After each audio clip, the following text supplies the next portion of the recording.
The B-29 was a four-engine propeller-driven heavy bomber designed by Boeing for long-distance and high-altitude operation for use by the U.S. Army Air Force in World War II. It was first flown in September 1942 and was the most advanced bomber of its era. Features included a pressurized cabin, an electronic fire control system and remote-controlled machine gun turrets. A total of 3,970 planes. At a moment, The Superfortress was primarily used in the Pacific War, culminating in its use in the dropping of the world's first atomic bombs on Hiroshima and Nagasaki in August 1945, which led to the surrender of Japan and the end of World War II. You're in the forward bomb bay, there's one behind it. Radar equipment sits in that dome down there. Up front you have, that's the cockpit. Remember that this is the first pressurized airplane. The crew compartments are all pressurized. So you have a bombardier, pilot, co-pilot, flight engineer, radar operator, radio operator, and a navigator. The radar operator sits in the back with three gunners that are running the gun system. There's no gunners with the guns, there's all remote control. And there's a tail gunner. These are the gunners. Pardon? This is a radome. Oh. The guns are, see, there's a gun turret there. Okay. And there's nobody in it.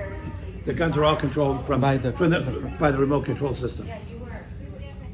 And these are the type of the bomb? Well, yeah, that's a 500-pound general purpose bomb. This is a 100-pound incendiary, typical of what they would use over Japan. And of course, the atomic bomb is one piece of ordnance and it's big. It's 10,000 pounds. We have over there, that's the atomic bomb. Well, that's a 5,000 pounder, I think. But the atomic bomb's even bigger. And they built around 4,000 of these airplanes.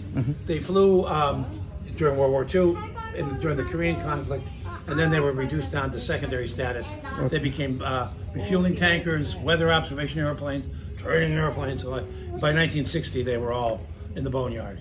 There's about 20 like this that are on display, and there's one that flies down in Texas. Oh, you said in the Texas, which one is the fly? Yeah, Fifi is the name on the nose. Yeah, would you like to go up and take a look? Yeah, it was up in Massachusetts about a month ago. Okay. They tour in the summertime. These are the nice aircraft. Yeah. Hey, wait. How long it take to travel from here to the Japan? It's about 1 at a time. well, the round trip is a little over 3,000 miles from the Mariana Islands to Japan, and the total mission would be 15 to 16 hours. So it can fill in the year, or it take out fuel at the same time and it's fly? Yeah, so they take off from Tinian or Guam, depending on the mission, whether they were going to do day or night, and they fly up. They have to fly across the Pacific to whatever target in Japan. Drop their ordnance, get back. So at that time, it's fly from the Guam Island to the Japan. Guam, Tinian, and Saipan, the three Mariana Islands where they built bases. They originally tried to do it by basing the airplanes in India and flying them into China to an advanced air base and then going to Japan. And the logistics just had to fly to Malayas, had to bring fuel, bombs, spare parts and everything. And it took like 5 cargo missions to get enough supplies to fly one combat mission. So it was, and they couldn't even get to all of Japan, just the southern island. So when the Army captured the Marianas in the summer of '44, they moved the whole there's the 20th Air Force, and they moved them all to those 3 islands, and that's where they finished out the war. Okay, thank you so much for the information. Have a good day.